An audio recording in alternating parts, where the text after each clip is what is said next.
his classmates duck for cover, and a Florida State freshman sharing feelings of shock and a message that something has to change. From my point of view, it's like, very shell-shocked, it's like, I really don't know how to feel right now. It's going to leave, if not a permanent scar, one that's lasting, for a long time, because, it's just like, yeah, stuff like this happens, but it can't continue. Each student also sending out their heartache for the victims that were injured and their loved ones who are hurting. Reporting at Florida State, I'm Abria Ruffin. And of course, like we mentioned, these poor students, and they've already started to kind of switch their focus to make that memorial outside of the student union. They can't go inside the student union, but they are able to walk up onto the grounds of the student union, and we've already just started to see memorials form there. Sure, and there's going to be people that are going to try to collect some belongings that were there, the ones that were able to get away from it. And then there's going to be not only this sense of what happened, but there's going to be probably some anger that comes out across the community, like why? Yeah. And that's going to have to get processed too. Of course, and we do have video of police as they arrived on scene yesterday. You can see them, and that's one thing we have to mention is that there was no hesitation with the officers in our community when it came to this response. They got the call and they immediately jumped into action to take care of the situation, right, to try to get as many students to safety as possible. And that is taken from one of the students, Anthony Fernandez. He captured this video while he was obviously sheltered in place in one of his classrooms as officers entered the building. And it's one of the times where when you look out the window and you see that and you're like, wow, what am I seeing? It almost makes you feel like you're in a movie. Yeah. But that was actually happening outside classroom windows on campus yesterday. Yeah, tough stuff.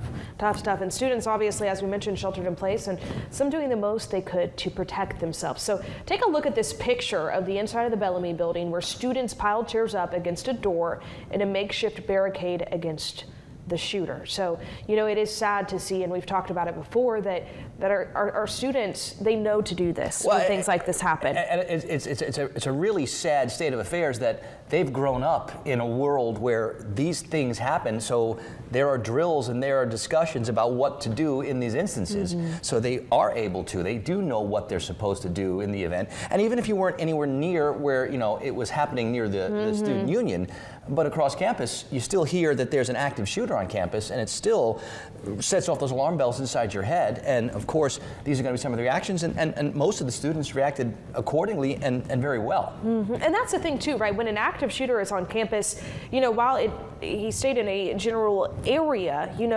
when you get the release that there's an active shooter, they don't always release exactly where he is, and you don't know how quickly or where he's going to travel to. Or if there's more than one. Yes. At that point you don't. I remember yesterday some of the conversation where maybe there was two, maybe there was multiple people, so you didn't know. So that's where all the confusion and some of the chaos and a lot of the fear came from. And it wasn't until that 4:30 update from TPD that they were able to confirm with us that he was the only threat, but that was the first we'd heard of that, because they had heard those same murmurs, and rightfully so, right? And that was hours after the fact. The fact went out, sure. Yeah, and so SWAT teams, of course, arriving on scene, clearing rooms yesterday as well. You can see that video there.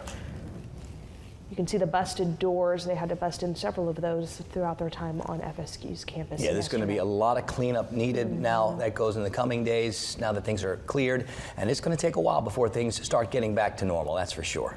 Yeah, in the aftermath of a Florida State University building, after, you just took a look at that video there from Melina Myers, and that was in the computer science professor at Florida State University, and she shows the aftermath of the Karamath building on FSU's campus after the SWAT team cleared that building.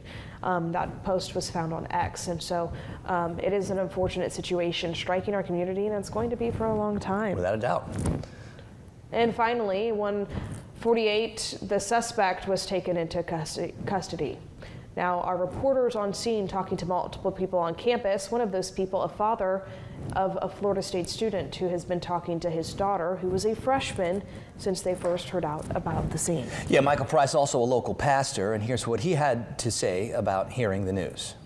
Here. My daughter is a student at Florida State University as of January 6th of this year, true freshman. Wow. So, what's going through your mind right now? Well, we got a call from my daughter before it hit the news. We've been on the phone with her for over an hour ever since. As a father, my wife's in the car and a mother, we are concerned for our daughter, but at least we're talking to our daughter and know that she is safe. Our hearts and prayers and minds are to anyone who's possibly had a child or a relative who's been injured or possible loss of life. And as a new pastor here in Tallahassee at the Bethel AME Church family on Orange Avenue, I am praying for our city and for the Florida State University community. And it's exactly what we need right now is prayers, right? In this time of need. And positivity. Yeah, of course. You know, in Bethel AME, they will be hosting a vigil later today and have that prayer session, as he mentioned, which will be huge for a lot of the students to be able to go to. FSU Students Union was eerie and silent after everything that took place. Our cameras caught items left behind in the rush to leave. Now you can take a look at some of that video behind us, Rob. You can see scattered across the ground, you can see remains. There's glasses left behind, right, wallets, computers. Yeah, water bottles. That's big right there too. You know, there's a mop bucket, everything left immediately because the chaos unfolded. And across the street, a beacon of faith at FSU's campus stepping in to help. Our Jacob Murphy has that story. Just across the street here from this house of worship, gunshots rang out at high noon. Students ran across the street looking for a refuge, and they found one here at the Co-Cathedral of St. Thomas More. Just 7 hours after that tragedy, the already scheduled Holy Thursday Mass took place in front of a packed crowd. Father Luke Faribaugh said his staff had been on their feet all day, working to shelter students and calm their fears. He called today a matter of life or death and said all of us should keep those injured and killed in our prayers. We continue to pray. We don't even know the names, at least I haven't heard the names of those that are injured as well as hospitalized. And so as those come out, we'll just continue to pray. Jose Guillemont, a Florida State senior who works at the Cathedral front office, is confident FSU will rally as a community. FSU as a place right now, and the student union, it probably might not be the same again, but we just gotta do what we can to come together and move past this. As Good Friday and Easter beckon, this house of worship will once again be packed, with many in the pews thinking about what unfolded across the street. In Tallahassee, I'm Jacob Murphy. And we also know a vigil happening today at noon at the Bethel Missionary Church, offering prayer and response to the violence that took place. The pastor says it'll be a collective call for hope, healing, and harmony. Now, you don't have to be a direct victim to be shaken or scared by the events that happened. There are resources out there for mental health support and counseling. FSU is offering help at the Civic Center and the Tucker Center. 211 Big Bend also sharing its number. We have a full and ever-growing list on our website right now of those resources at wctv.tv. Florida State announcing a number of resources and changes on campus in the days ahead, opening up their support center and the Student Life Center from 8 a.m. until 5 p.m. Counseling services will be available, and they also shared updated dining, student health, and food pantry hours. Now, in the mass chaos of the situation, many people dropped their belongings and ran immediately for shelter.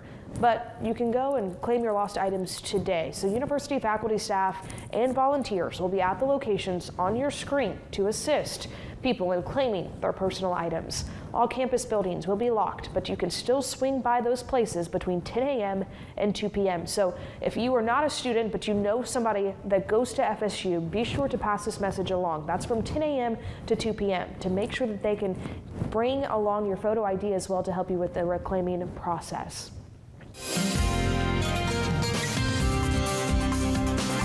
All right, we've got a lot of sunshine to look forward to with this forecast. We're going to continue some of the really nice weather that we've had most of the week. I think the one little change over the next couple of days going to be as we just slowly introduce a little bit more humidity and we turn the temperatures up a little bit, especially in the evenings and overnights.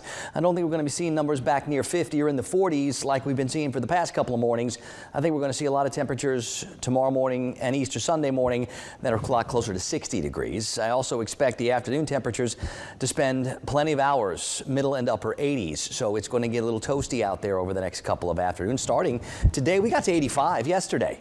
It's 48 right now. Quincy's the only spot in the 40s. See, Tallahassee's close at the airport at 50. Thomasville, we're not too far away at 52. But in Madison and Hamilton and in Valdosta, we're all at 60 this morning. And I see that 70 at Panacea, by the way. So we've got a little variety of temperatures. We should see things warming up across the board over the weekend. I do not see a lot of fog out there this morning. I'm not counting on very many, but I think we could find a couple of areas where we get some patchy fog. For the most part, the skies stay clear. We've got that big bubble of high pressure as our big weather player, and it's holding off this next boundary that may never get here. So for the next 2 or 3 days at least, we're going to sit in this warming air mass. We're going to keep things pretty dry, and we're going to keep things mostly sunny, so the rain chances are going to stay at a bare minimum. But we are expecting those temperatures to keep perking up. I think we're going to be finding a lot of upper 80s this weekend.